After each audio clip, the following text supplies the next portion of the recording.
La séance d'aujourd'hui est intitulée « Comment accompagner un film muet ».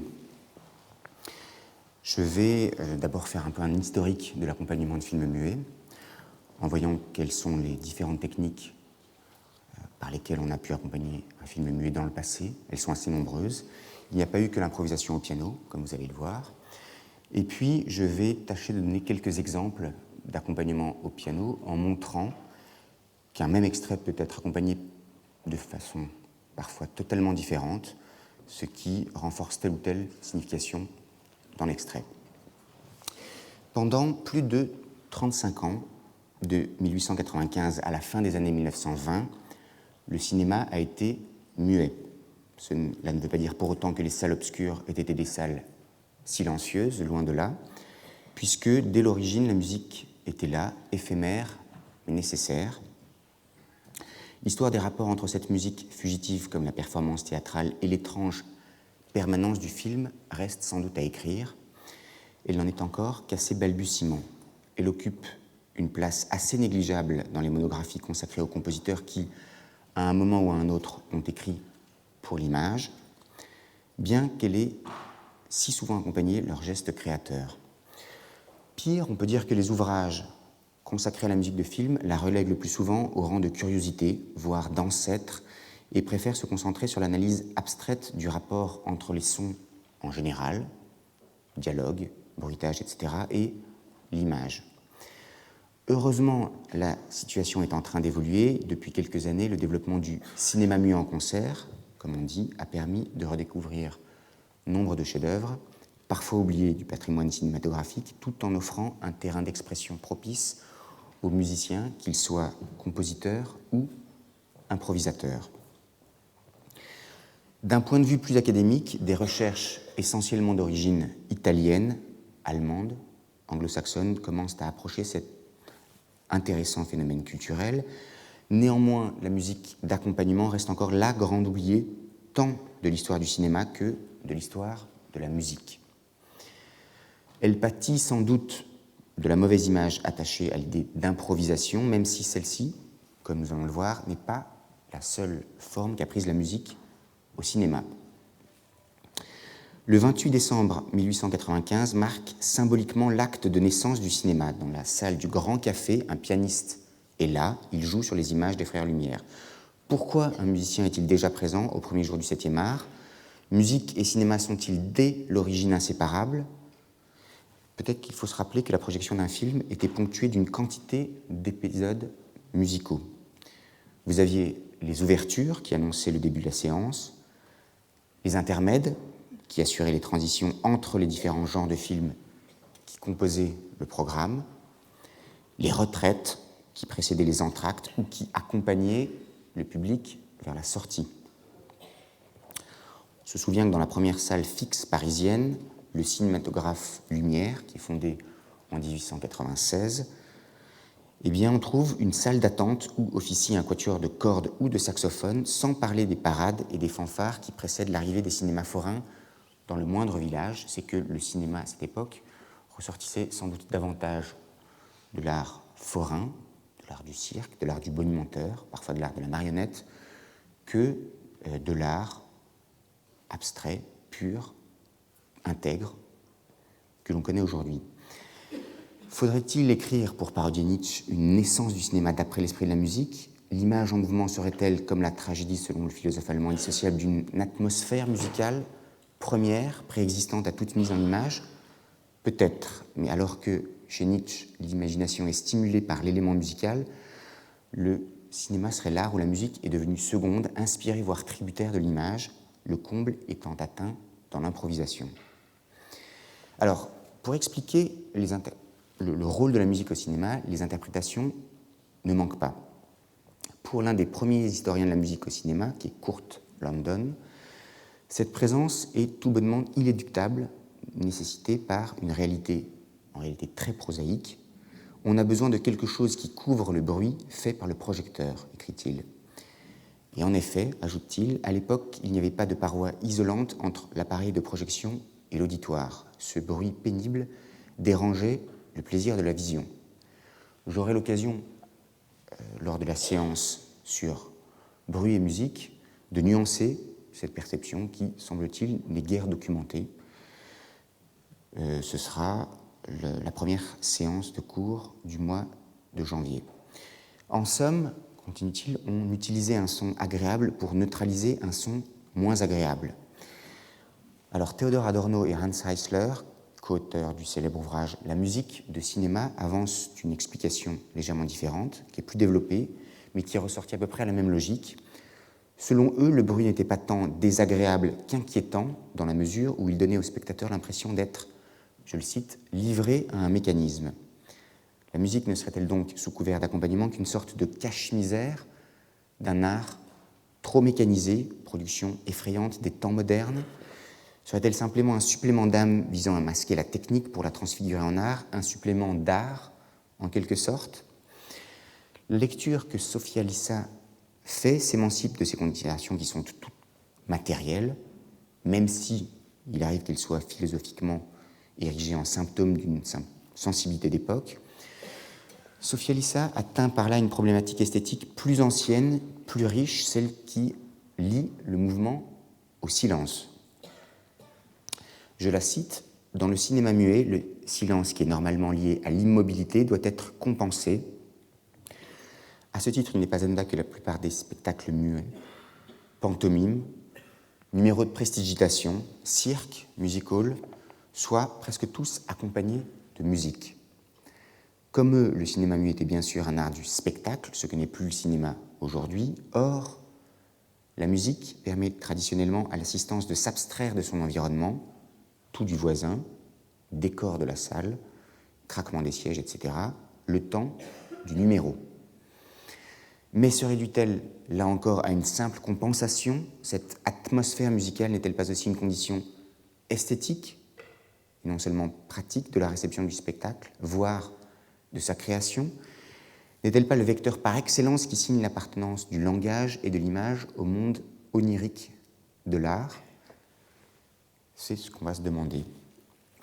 En tout cas, lors du spectacle cinématographique, la musique est là, omniprésente.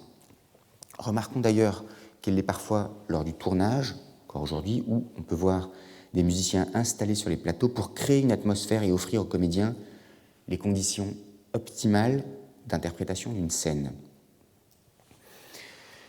L'image animée ne peut avoir qu'un lien multiple, profond, indissoluble avec cet autre art du mouvement qu'est la musique, et l'image fixe, elle seule, serait comme une école du silence. Un peu comme dans l'histoire du théâtre grec, il n'eut d'abord qu'un seul acteur, un pianiste solitaire, un soliste perdu dans l'obscurité de la salle, préposé à accompagner les projections lumineuses sur le mur d'une sorte de caverne platonicienne. Très vite, comme à Athènes, il n'est plus seul à côté de l'écran. Dès les premières années du siècle, le rejoignent un violon, un violoncelle et même parfois une batterie, comme pour souligner que la musique n'est pas là seulement pour jouer les utilités. Le quatuor à cordes, les bois, l'harmonium, éventuellement les ensembles de 20 musiciens et plus sont un luxe que seuls peuvent s'offrir les plus beaux temples de lumière, comme on disait, à Paris notamment. Le Gaumont Palace, avec ses 6000 places, le plus grand cinéma du monde, comme l'indique sa réclame, va jusqu'à s'autoriser l'orchestre symphonique au complet. Quelle est donc cette musique que l'on entend dans les cinémas? Le plus souvent, ce n'est pas de l'improvisation à proprement parler, mais plutôt de l'adaptation musicale. Qu'est-ce à dire? On peut avoir un millimélo assez disparate, avec musique de variété, grands airs d'opéra ou d'opérette, rengaines populaires, musique légère, tubes du grand répertoire classique qui se succèdent tout au long du déroulement de l'action. Il y a bien sûr des musts, la chevauchée des Valkyries pour les cavalcades sur écran, la méditation de Thaïs, de Massenet, la sonate Clair de lune quand le héros ou l'héroïne en sont à la grande scène d'amour. Les favoris parmi les compositeurs sont en premier lieu les romantiques, Beethoven, que j'ai mentionné, mais aussi Tchaïkovski, Wagner, Saint-Saëns, suivi de peu par Puccini, Waldteufel et ses valses, mais également Roussel, Dukas, Ravel et leurs sortilèges orchestraux. Recours est aussi fréquemment fait à l'utilisation sonore et aux réserves de musique incidentale enregistrées. à l'exemple de la célèbre Kinothèque, inaugurée pour le cinéma muet par Giuseppe Becce en 1919. Alors qu'est-ce que c'était ? Il s'agissait de pièces écrites spécialement pour le cinéma, d'une grande simplicité mélodique en général, ce qui pouvait faciliter les enchaînements pour le pianiste qui avait à les jouer, mais dont les intentions expressives sont particulièrement explicites pour que la fusion avec l'image soit la plus adéquate possible. En somme, la musique est là dès les origines du cinéma sous des formes très variées et à des niveaux très divers. Alors qu'est-ce que vous pouviez avoir ? Les cinémas avaient en général en stock des partitions plus ou moins longues pour chaque situation. Vous pouviez avoir la scène de meurtre avec l'accompagnement adéquat, scène de voyage, de départ, de retour, de départ avec espoir de se revoir ou de départ sans aucun espoir de se revoir, des scènes de dispute entre couples en intérieur bourgeois, mais aussi en intérieur ouvrier, ce n'est pas forcément la même musique, plusieurs mélodies extraites du répertoire classique, où chaque fois, une action va être associée à une émotion en particulier. Une espèce de répertoire, finalement, d'émotions musicales associées aux scènes dans lesquelles on pouvait les voir, les entendre au cinéma. De même, vous trouvez, outre la Kinothèque de Giuseppe Becce, Playing to Picture de George en 1912, Sam Fox Moving Picture Music Volumes de Samatsky 1913, Motion Pictures Moods for Pianists and Organists, a Rapid Reference Collection of Selected Pieces de Rappé 1924, qui sont ces ouvrages qui vont classer de façon minutieuse, parfois extrêmement minutieuse, comme je vous l'ai dit, certaines pièces classiques auxquelles on adjoint des compositions originales.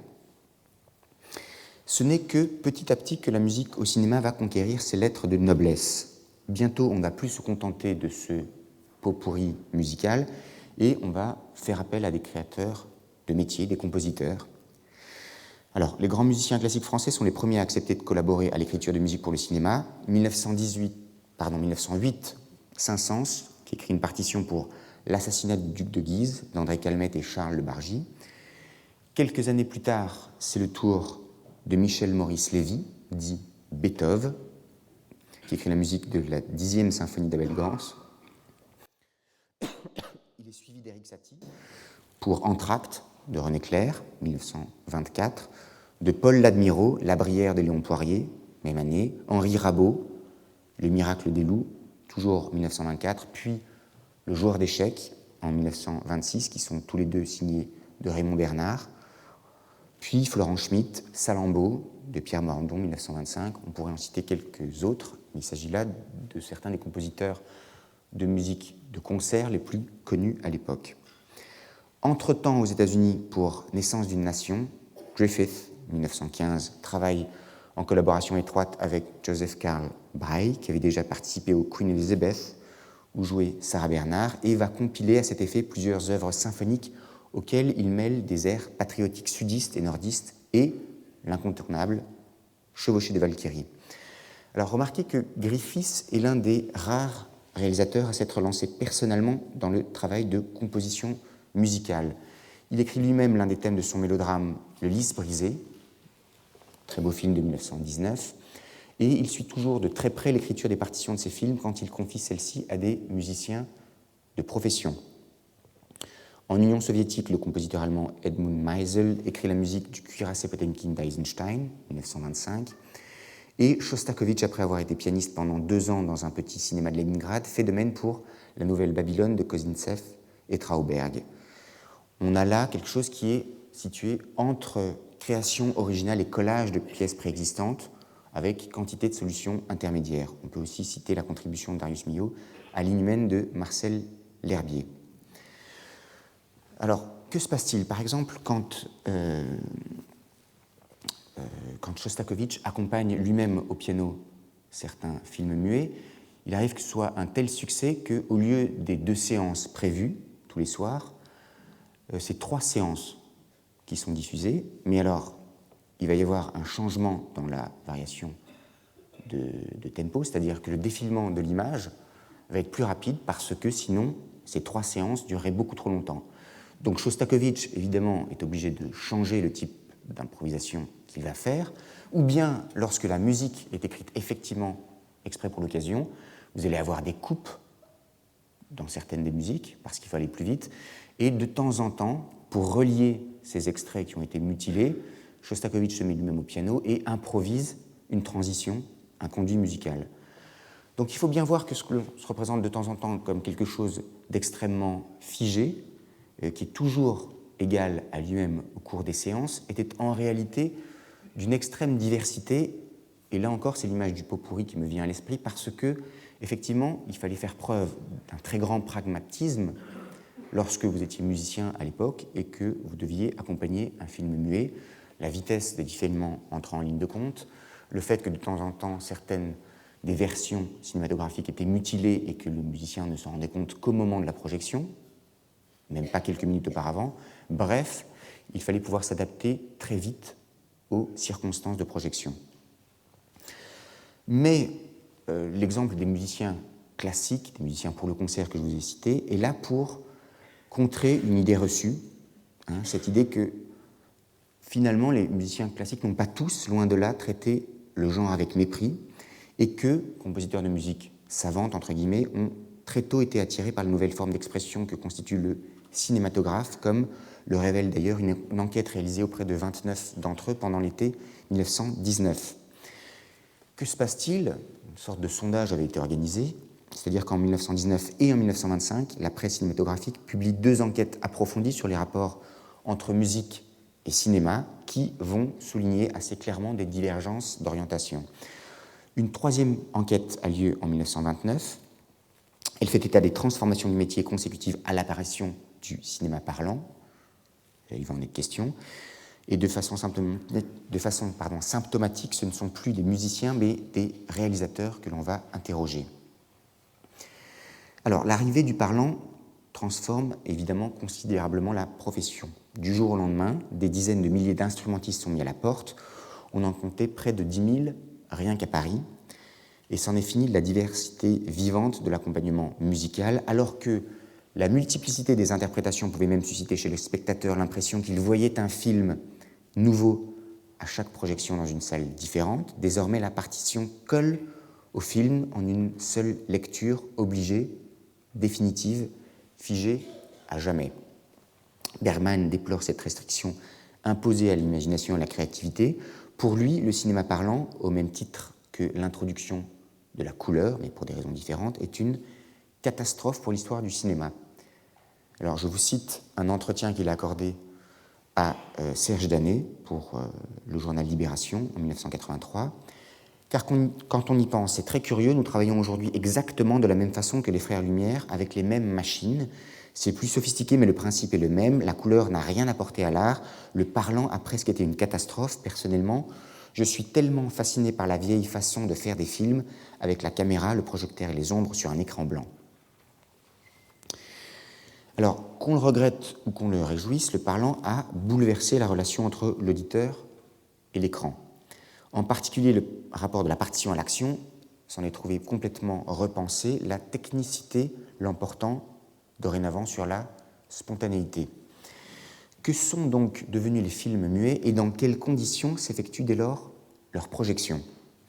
Le muet n'a pas sombré dans l'oubli, mais à l'exception du burlesque, par exemple le film de Chaplin, de Buster Keaton, de Harold Lloyd, de Laurel et Hardy, auquel on accole généralement des séries de ragtime poussifs, usés jusqu'à la corde, il a perdu la faveur du grand public.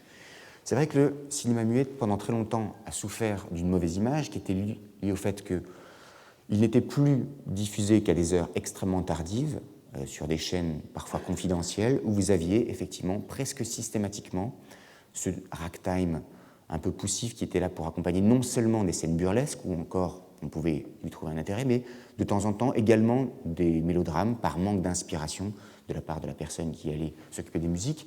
Et je pense que ça fait beaucoup de mal pour l'image qu'on a pu se faire du cinéma muet.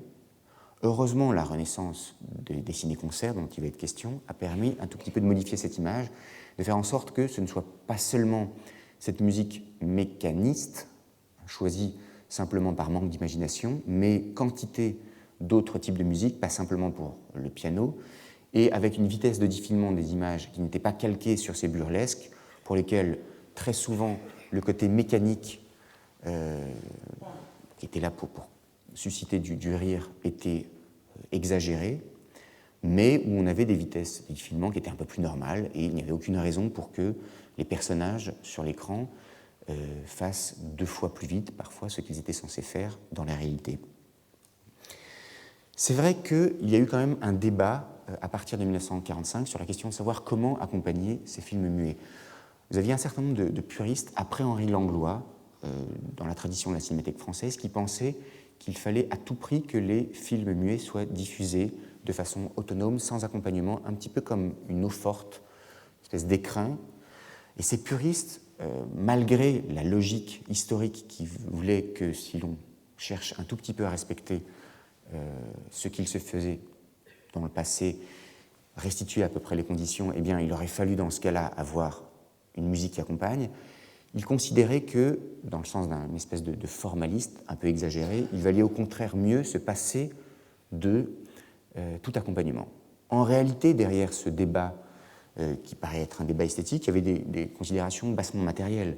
Lorsque vous faites appel à un musicien, un pianiste par exemple, il faut le payer, il faut également avoir un piano à disposition, ce qui n'est pas toujours le cas, et souvent les considérations idéologiques sont venues conforter des obligations qui étaient essentiellement économiques.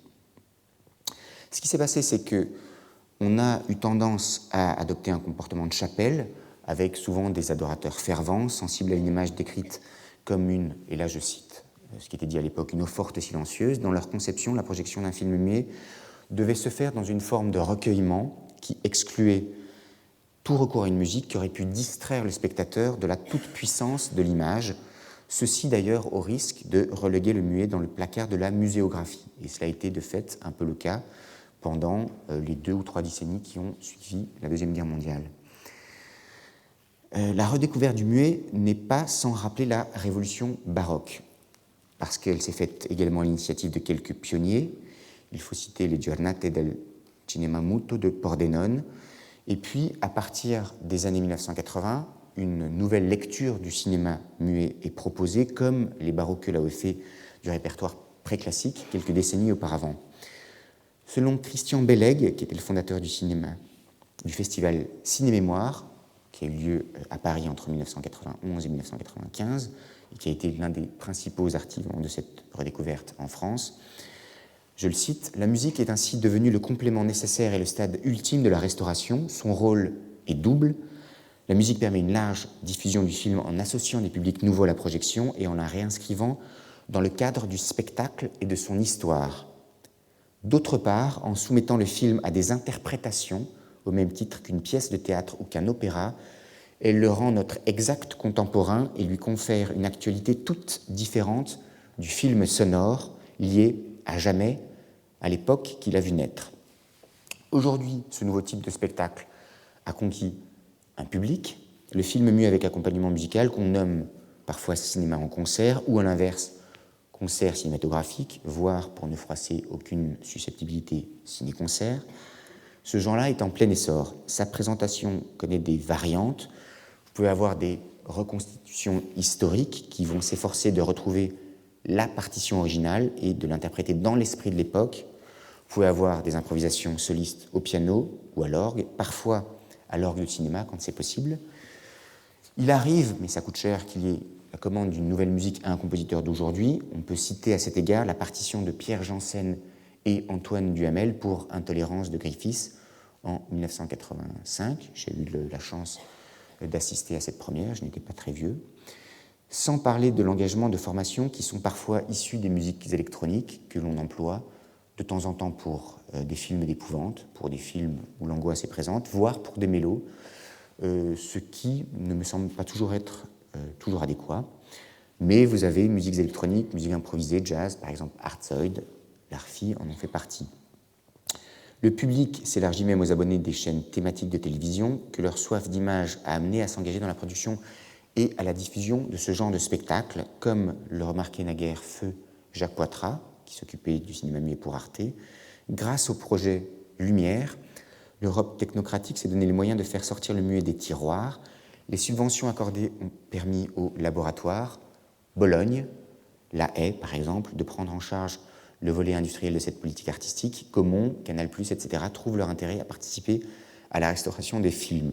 Et le succès est tel que, parallèlement aux festivals spécialisés, des festivals généralistes comme celui de Berlin commencent à présenter des films muets, et c'est donc paradoxalement en sortant du silence que le cinéma muet a su s'imposer hors des cercles spécialisés des cinéphiles pour gagner le cœur des mélomanes. Je voudrais maintenant vous proposer quelques éléments de réflexion sur ma pratique de pianiste accompagnateur. Alors, bien sûr, cela s'enracine dans ma passion personnelle et ancienne pour le cinéma, mais aussi et surtout dans une certitude qui est que l'improvisation est à la fois une école de rigueur et de fantaisie, c'est-à-dire probablement l'une des meilleures propédeutiques à la composition. Je ne crois pas du tout au mythe du compositeur dans sa tour d'ivoire, même si, depuis quelques années, les compositeurs-interprètes, de règles qu'ils étaient, sont devenus l'exception. Par une certaine ironie de l'histoire, le XXe siècle a donné un tour bien singulier à l'idéal romantique du créateur solitaire et torturé. C'est tout un substrat d'esquisse, de tentative, de rencontre avec le public dont le compositeur contemporain s'est ainsi abstrait et, à mon sens, cela s'est fait en grande partie au détriment de l'art. C'est une question donc de passion personnelle, mais c'est aussi une question de pratique. J'ai tendance à penser que, en matière de musique à l'image, c'est la position pragmatique qu'il faut avoir et que souvent l'absence de règles intangibles me paraît être la meilleure règle.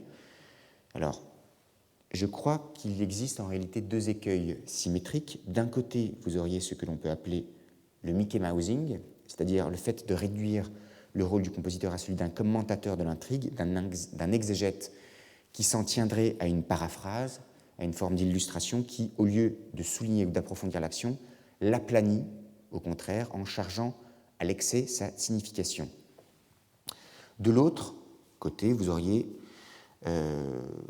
quelque chose qui serait une façon de contrepointer l'image, mais de façon tout aussi systématique et tout aussi aberrante, à mon avis, c'est-à-dire inverser les signes et faire du contre-emploi forcé à la manière de ces provocations à bon marché qui ne sont que le revers, m'as-tu vu, du conformisme. Alors, sur cette question, je voudrais citer Maurice Jaubert, qui est un compositeur, si je ne m'abuse, né en 1900 et mort en 1940, qui a beaucoup écrit pour le cinéma, qui a été redécouvert d'ailleurs par Truffaut, qui a utilisé certaines de ses musiques comme musique préexistante pour certains de ses films, et qui défend une conception assez exigeante de la musique de film, mais met en évidence et critique la tentation que peuvent avoir certains musiciens de faire raconter l'action par la musique, la réduisant de cette façon à un rôle de paraphrase. C'est une chose qui est parue dans la revue Esprit en 1936, je le cite. « Un pareil procédé prouve une méconnaissance totale de l'essence même de la musique. Celle-ci se déroule de manière continue, selon un rythme organisé dans le temps, en la contraignant à suivre servilement des faits ou des gestes qui, eux, sont discontinus, n'obéissant pas à un rythme défini, mais à des réactions physiologiques, psychologiques, ont détruit en elle ce par quoi elle est musique pour la réduire à son élément premier, inorganique, le son. » Alors, entre ces deux positions extrêmes, je vous rappelle, d'un côté, vous auriez le fait d'être dans la paraphrase, ce que j'appellerais le Mickey Mousing, qui peut avoir un certain intérêt quand il s'agit de films burlesques, pourvu que l'on ne soit pas en retard par rapport à l'image. Rien de pire, bien entendu, lorsque vous voulez souligner un gag, que de le souligner a posteriori. L'anticiper, ça peut aller, mais le souligner a posteriori vous condamne évidemment à quelque chose qui ne sera guère apprécié, je pense, du public. D'un autre côté, donc, vous auriez cette façon trop systématique d'être à contrepoids par rapport à l'image. Je vais essayer d'en revenir un petit peu à ces deux types de lecture sur un extrait de l'Aurore de Murnau. Heureusement, entre ces deux positions extrêmes, l'arc-en-ciel des nuances et des options est très étendu.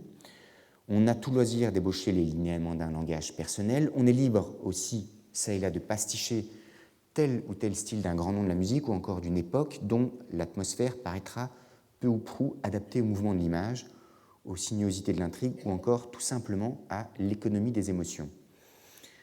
Il est bien sûr possible aussi de mélanger, sans nécessairement les mitiger, ces deux approches, et de construire ainsi, pas à pas, un dialogue secret entre imitation et création, dont le cinéma serait non le prétexte mais le sous-texte, ou pour parler comme les spécialistes de littérature, une forme paradoxale d'hypotexte. Je pense que les possibilités de jeu avec l'image sont très nombreuses. La musique permet tantôt d'impliquer le spectateur dans l'immédiateté de l'action, tantôt de le rappeler à des événements passés en jouant sur les réminiscences de certains thèmes, tantôt même d'anticiper, par sa tonalité et les humeurs qu'elle suggère, des catastrophes inattendues, des événements inespérés. La liberté de l'improvisation est également totale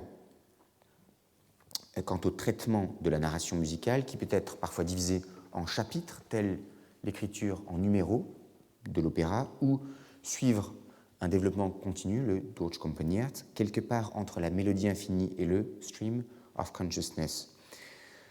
Et de fait, le spectateur est souvent sensible à cet art très contemporain par sa capacité à fondre en un seul mouvement critique et création, référence et originalité, illustration et indépendance de la musique, dramatisation et ironie. L'histoire de la musique vient soutenir ce jeu de références communes qui n'est pas sans rapport avec ce que l'on peut appeler le postmoderne. Je pense que de ce point de vue, l'exemple de Bach est assez caractéristique. Alors, l'usage de Bach dans l'accompagnement de films muets est assez multiple. J'aurais tendance à en distinguer 3 usages principaux. Vous avez d'abord le choral luthérien et toutes les variations dont il peut être l'objet autour des notions de grandeur, voire de majesté, de sacré et de hiératisme. Légèrement décentré parfois, ce choral à la Bach se para d'une puissance d'étrangeté fascinante. Alors, qu'est-ce que ce peut être que ce choral à la Bach? Vous avez un choral luthérien, mais au lieu de le faire entendre simplement à 4 voix, avec quelque chose qui serait du l'ordre du...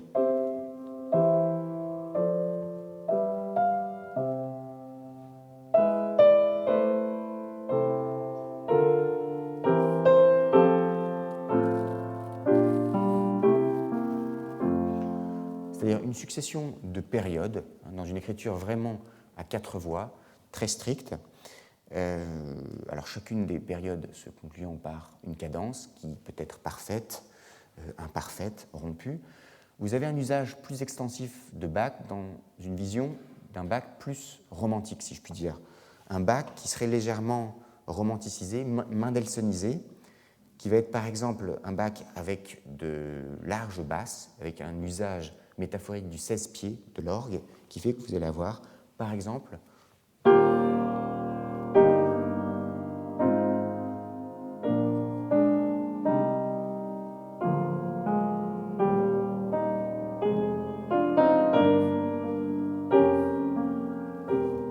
ce qui est une façon de suggérer, donc, comme je l'ai dit, majesté, avec toujours cette idée de hiératisme qui est liée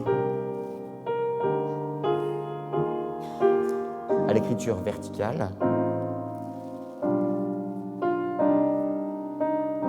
Alors, dans un sens, vous pouvez avoir l'idée d'avoir une basse qui va être un peu plus rapide, qui va avoir un monnayage, on va dire, 2 fois plus rapide, par exemple.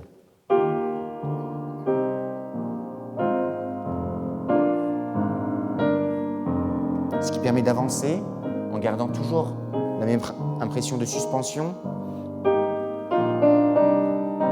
de varier éventuellement le rythme harmonique,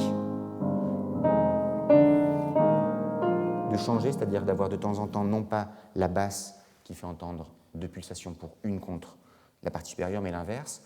Dans tous ces cas-là, vous êtes dans un Bach qui est le Bach, encore une fois, de la majesté, qui peut suggérer le sacré, ce peut être le cas évidemment par les réminiscences luthériennes, quand on songe à l'origine du choral, mais qui suggère tout autre chose. Vous avez un autre usage de Bach qui serait un Bach plus contrapuntique et qui peut être là, par exemple, pour suggérer, avec l'idée de la fugue, et dans un double sens de fugue, la fuite, la poursuite. Alors c'est toujours difficile d'improviser une fugue dans le style de Bach, mais cette fugue peut, au bout d'un certain temps, s'effilocher, aller dans une direction tout autre, s'effondrer, et le seul fait qu'elle aille dans une direction qui n'est pas la direction prévue va pouvoir suggérer quelque chose du genre d'une forme de déflagration parfois, d'une forme de dérive tout simplement, de dé quelque chose. Quelque chose peut être quantité de choses. Alors si j'ai quelque chose qui fait référence par exemple à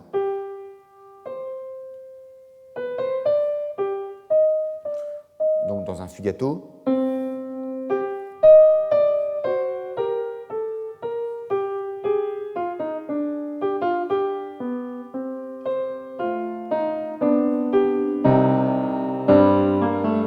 si je décide brusquement d'aller vers autre chose,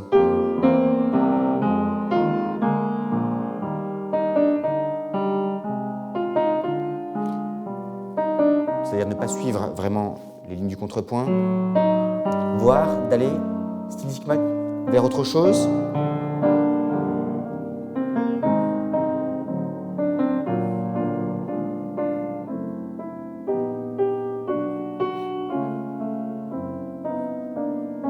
Et puis éventuellement, je redonne quelque chose qui sera de l'ordre du...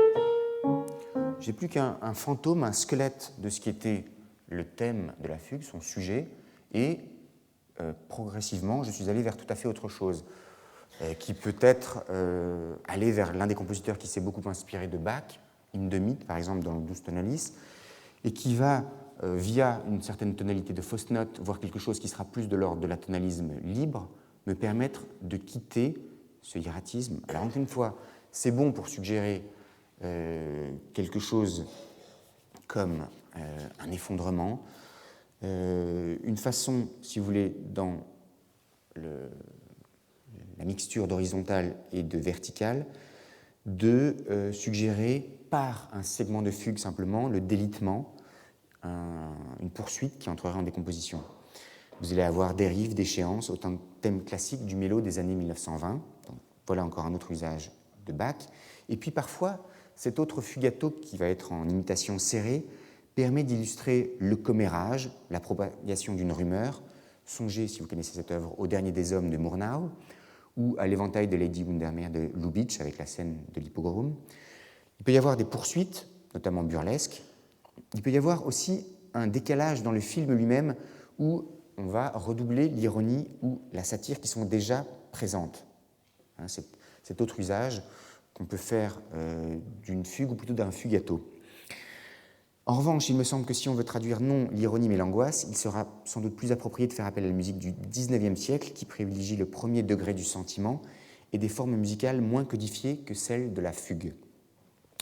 Il existerait au moins un troisième usage de Bach, qui est un usage, je dirais, motorique, celui des courantes, des toccatas ou des préludes monothématiques, où l'accompagnement pulsé rejoint alors les préoccupations des contemporains d'Eisenstein, qui ne s'embarrassaient guère de considérations psychologiques, mais avaient essentiellement à l'esprit l'idée de faire avancer le film. Alors qu'est-ce que ça va être que ce Bach-là? C'est par exemple le Bach du...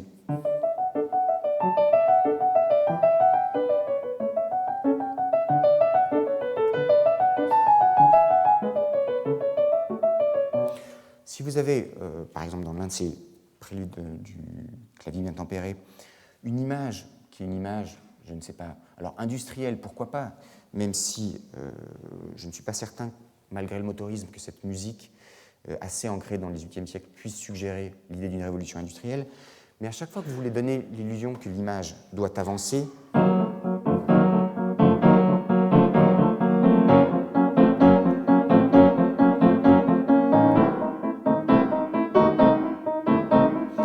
pas grand-chose, c'est simplement une répétition, c'est une musique athématique, je la joue de façon assez sèche, pratiquement sans pédale, où la pédale n'est là que pour éventuellement exagérer les accents, mais si vous avez des images de mouvement, songez par exemple à la Symphonie d'une grande ville, Berlin Symphonie d'une grande ville, très beau film de cette époque-là, eh bien, encore une fois, ça n'a rien de psychologique, ça n'a rien de narratif, c'est simplement là pour donner cette idée d'un papillopin sonore qui va, je pense, accompagner le mouvement. Une musique de pur mouvement.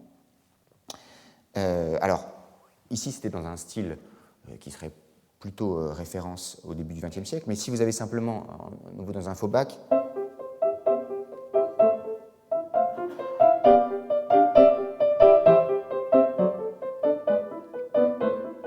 c'est-à-dire c'est purement, on va dire, un schéma harmonique qui est décliné à chaque fois de la même façon, comme il le serait avec évidemment beaucoup plus de talent et de génie chez Bach quand il s'agit de préludes mathématiques, mais avec cette même idée que vous avez un modèle d'écriture pianistique qui est répété, identique à lui-même, avec simplement des variations dans les harmonies, éventuellement dans le rythme des harmonies, pour suggérer une décélération ou une accélération. Voilà donc encore un des usages possibles. Alors, je voudrais vous faire entendre un accompagnement possible, en fait deux accompagnements possibles de l'une des très belles scènes du film L'Aurore du Murnau. Alors, la toute dernière séance dans le cadre de ces cours et séminaires au Collège de France que je vais faire, ce sera à 20h, attention, non pas à 14h mais à 20h, le 24 janvier, donc pour L'Aurore de Murnau, qui sera donné ici en ciné-concert, et j'en ferai un accompagnement improvisé. Alors, sans entrer trop dans les détails, il s'agit de l'histoire d'un adultère, et vous allez le voir, à un moment, convaincu par sa maîtresse, le mari se dit qu'il doit tuer, en fait couler, son épouse, et c'est le moment qui précède cette tentative d'assassinat dont il est question dans cet extrait. Alors, est-ce qu'on peut avoir l'image, qui peut avoir un tout petit peu moins de lumière si c'est possible? Est-ce qu'il est possible de baisser un tout petit peu la lumière? Voilà, c'est très bien. Alors, donc, ils sont sur un bateau. Vous pouvez imaginer donc un accompagnement qui va suivre plus ou moins l'image. Qu'est-ce que ça pourrait donner?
Donc ici, j'ai cherchait à être à peu près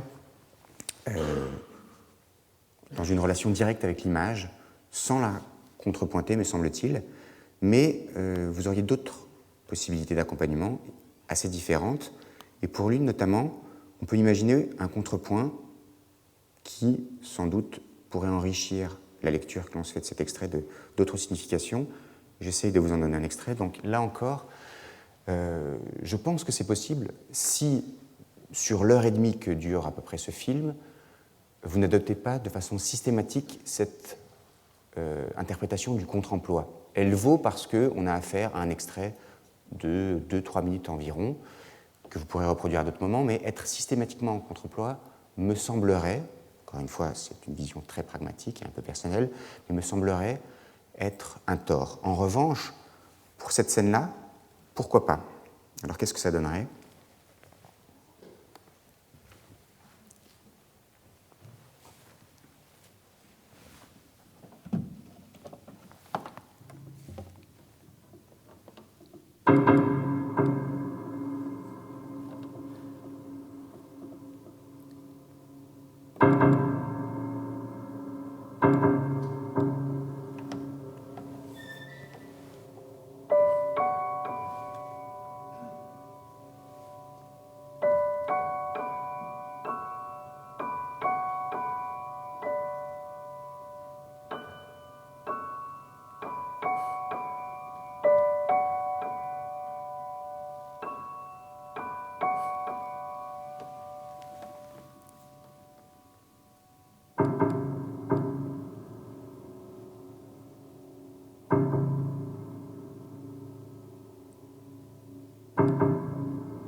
Alors, pourquoi est-ce que je pense que l'improvisation, quand elle accompagne un film muet, est si suggestive quand elle est bien faite? C'est qu'en général, parce qu'elle est un art de l'entre-deux, un art du lien, je crois qu'elle est, je dirais, l'inverse d'un tiers séparateur et qu'elle va avoir tendance à tisser un trait d'union entre les genres comme entre les subjectivités. Alors, ça peut paraître un petit peu emphatique, pompeux, mais ce que je veux dire, c'est que si l'improvisation souvent convient au cinéma, ce n'est pas simplement parce que les secousses de l'action requièrent un musicien capable de convoquer sur le champ d'innombrables atmosphères musicales, ainsi que les langages qui les porteront, un artiste dont la fantaisie puisse suivre en temps réel les ramifications imaginaires du cinéaste. C'est aussi parce que la musique se fond dans le spectacle qu'elle exalte, en offre la première réception et fournit ainsi une clé de lecture essentielle au spectateur. À la fois critique et création, elle crée un lien entre les arts, mais aussi avec le public. Elle aide celui-ci à accueillir le texte muet de l'image, à élaborer son appréciation intime du spectacle, à équilibrer ces différentes postulations entre les émotions les plus immédiates, identification, aversion, passion cathartique, et tout ce qui relève de la distance de son sens critique. En ce sens, plus que l'œuvre projetée sur l'écran, c'est peut-être plus le public qui est accompagné avec toute la liberté d'interprétation que lui laisse encore, par bonheur, cette forme sublimée de silence qu'est la musique. Je vais avoir le plaisir pour la séance de séminaire qui suit le cours d'accueillir Jérôme Ducrot. Jérôme Ducrot est pianiste et compositeur. Il est déjà l'auteur de quelques articles sur la musique et il va vous parler de l'atonalisme et après, point d'interrogation.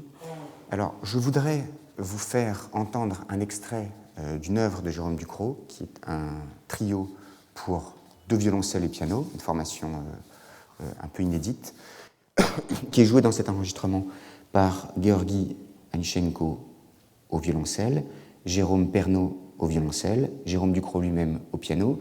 C'est une œuvre qui date de 2006. Et je vous demande de l'écouter avec les oreilles les plus vierges et les plus naïves qui soient, si c'est possible.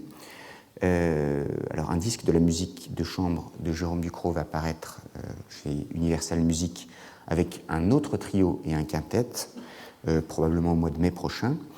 Pourquoi est-ce que je vous dis d'écouter cette musique comme s'il s'agissait de n'importe quelle musique et de ne pas vous poser la question de savoir qui est son compositeur?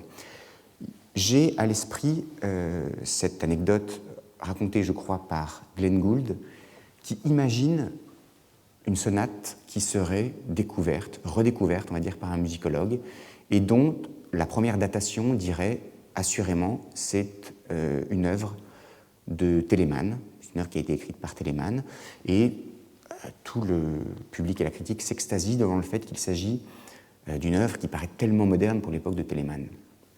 Et puis, on se dit non, finalement, c'est probablement pas Telemann, c'est une œuvre de Mendelssohn, sans doute jeune Mendelssohn, puisqu'il y a quelques relents baroques, comme on pouvait en trouver chez Mendelssohn, quand Mendelssohn s'amusait à copier les fils de Bach dans ses premières œuvres, alors qu'il avait une douzaine d'années. Donc c'est bien, mais bon, si c'est Mendelssohn, c'est-à-dire à peu près 50 ans, 60 ans après le moment où on pensait d'abord que l'œuvre avait été écrite, c'est bien, mais c'est un peu moins bien. C'est sans doute une œuvre de moins de qualité. Et puis, on se dit non, en réalité, c'est pas Mendelssohn. Si on regarde un peu plus attentivement, c'est probablement un compositeur féru de néoclassicisme qui, dans les années 20, a écrit ça. Et bon, alors évidemment, dans les années 20, faire référence à la musique baroque de cette façon, c'est certainement une œuvre de moins bonne qualité. Et puis on se dit finalement non, c'est pas les années 20, c'est quelqu'un qui s'est amusé à écrire un pastiche. Et Glenn Gould, je crois, dit c'est un pastiche qui aurait pu être écrit dans les années 1970. Et là, alors, il s'agit évidemment de la même œuvre, et elle est naturellement d'une qualité bien moindre parce qu'elle a été écrite par quelqu'un qui est beaucoup plus tardif dans l'histoire de la musique. Je voudrais que vous ayez présent le paradoxe que met en évidence Glenn Gould quand il raconte cette anecdote, parce qu'il est bien possible, comme cela a été le cas pour moi quand j'ai entendu la musique de Jérôme Ducrot pour la première fois, que vous trouviez que cela fait référence à un compositeur ou à des compositeurs du début du XXe siècle. Par exemple Strauss, par exemple le Schoenberg de la Nuit transfigurée, mais je voudrais que vous disiez que peu importe, ce n'est pas là l'important, que la seule chose qui compte, c'est que cette musique soit bien faite, soit belle et soit inspirée, toujours extrêmement inspirée. Je voudrais par ailleurs vous faire remarquer, parce que vous allez voir, c'est le deuxième mouvement de ce trio, où il y a peut-être une chose que j'aurais pu ne pas vous dire, que je préfère vous dire. Il s'agit d'un canon strict entre les deux violoncelles. Je voudrais que vous imaginiez au contraire que cette œuvre ressortit un peu à ces principes de contraintes très fortes, sources d'expression, que Loulipo, s'agissant de littérature, aimait mettre en avant. Ici, la contrainte stricte, c'est le fait que l'on ait affaire à un canon, encore une fois un canon strict, c'est-à-dire une imitation entre les deux instruments, accompagnée par le piano, imitation stricte, mais qui n'empêche pas le compositeur, qui est Jérôme Ducrot, de moduler, d'aller dans des contrées étrangères. Alors même que le principe du canon strict engendre assez naturellement une inertie qui fait que les modulations paraissent extrêmement difficiles. Donc vous allez voir l'incroyable qualité de métier dont il faut savoir faire preuve pour écrire cette musique et se concentrer seulement sur une chose, c'est de savoir si c'est de la musique belle et de la musique inspirée.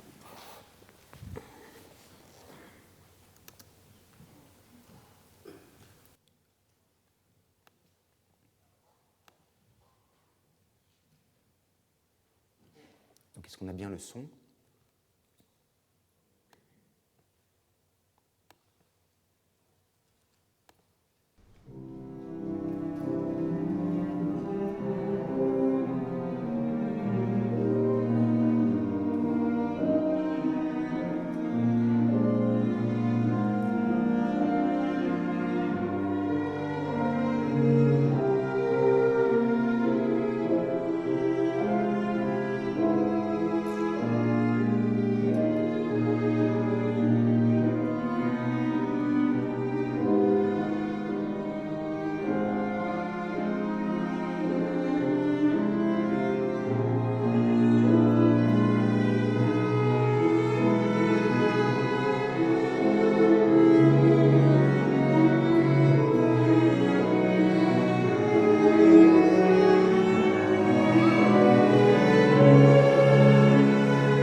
Ce n'est qu'un extrait d'un mouvement qui dure une huitaine de minutes.